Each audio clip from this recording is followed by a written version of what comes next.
खैबर पख्तूनख्वा में जंगलात 1992 में 3.78 मिलियन हेक्टेयर थे, जो 2020 से 25 में कम होकर 3.09 मिलियन हेक्टेयर रह गए।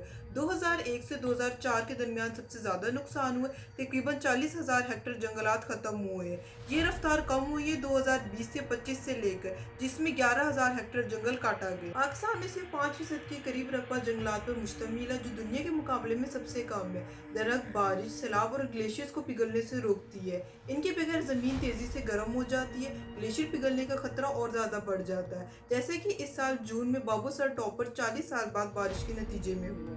जंगलात का खात्मा पाकिस्तान के 26,000 ग्लेशियर्स के लिए भी खतरा है, क्योंकि इनके पिघलने को ये काबू में रखता है। माहिरीन का कहना है कि हमें फौरी तौर पे जंगलात को बचाना होगा, वरना हम इसी तरह कुदरती आफात के नज़दीक कमज़ोर पड़ते रहेंगे।